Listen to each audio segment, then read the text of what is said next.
Good afternoon, guys. How are you? It's Mark here from Pioneer Family Pools. First of all, I wanted to say congratulations on the purchase of your new above-ground swimming pool, and thank you again for your interest in Pioneer Family Pools. Welcome to your very first pool school orientation.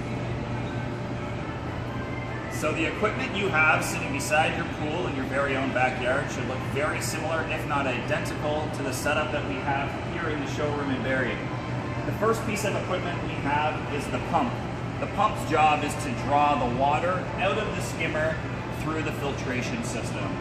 The pump does have an on-off switch located at the back, just behind the 25-foot cord. It does have a shut off and on switch. Once again, the pump's job is to draw the water through the sand filter. Some of you may have a cartridge filter, most of you will have a sand filter. While the sand filter is in operation and the pump is running, the top of the sand filter head will be set to filtration.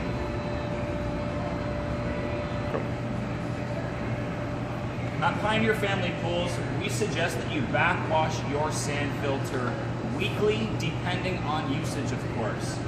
To backwash, a couple of things you need to know. First of all, there is a pressure gauge sitting beside the sand filter. It should be idling anywhere between 11 and 12 psi. If that pressure gauge jumps up to 19, 20, 21, it's telling you that it does need to be backwashed. In order to backwash the sand filter, the very first thing you have to do is shut the pump off. The next stage, you do have to turn the dial on the top of the sand filter from filtration to the backwash setting. At this point in time, you're going to connect the backwash hose to the fitting beside the sand filter.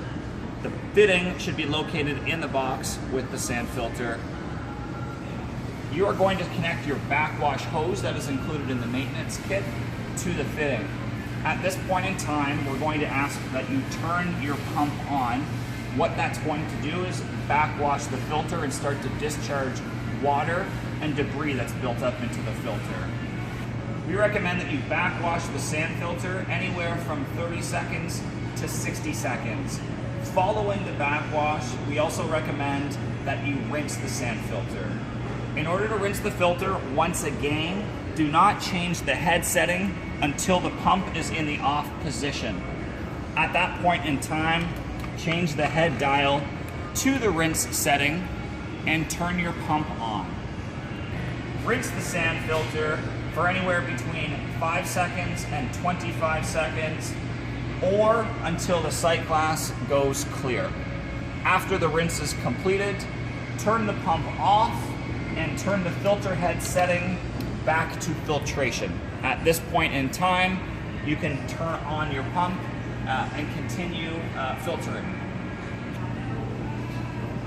Hi guys, this is what we call the Vision Pro. Kind of a fancy name for what's otherwise known in the pool industry as an inline chlorinator.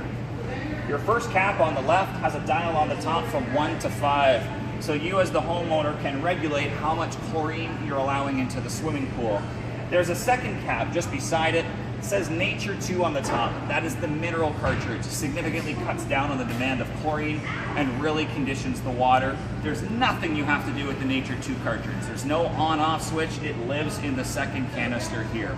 In order to fill up the canister with chlorine on the left-hand side, two things you need to do. The first thing is you need to shut the pump off so the system is not circulating.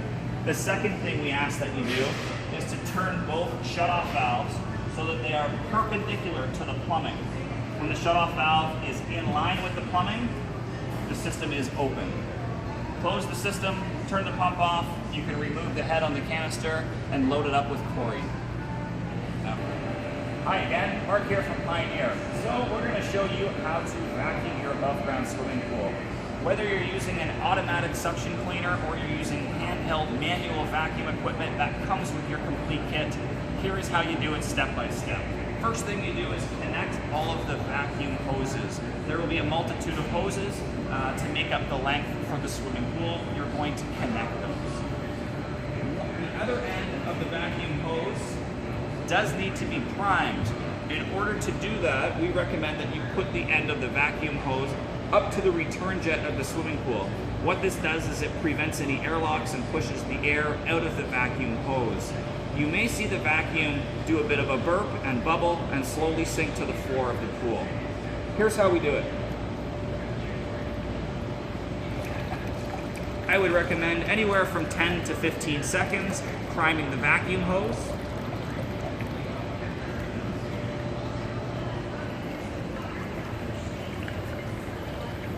You'll notice that the vacuum will slowly sink to the floor of the above ground swimming pool.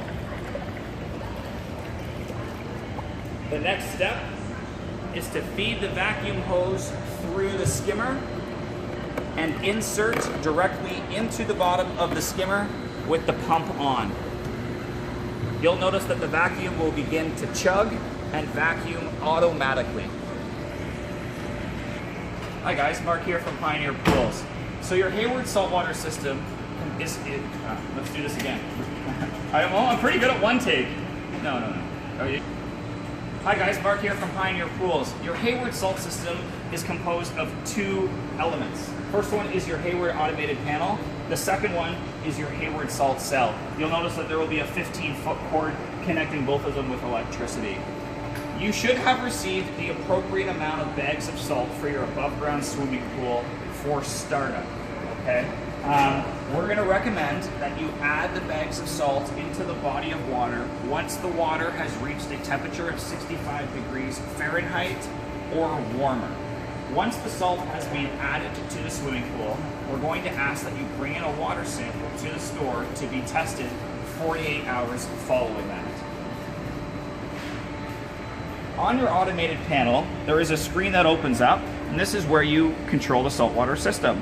You'll notice that you can control the daily output of sanitizer that your saltwater system is generating, settings from 1 to 10. Once the salt has been added and you have plugged in the Hayward system, we're going to recommend that you add the output so it's on the 5th setting.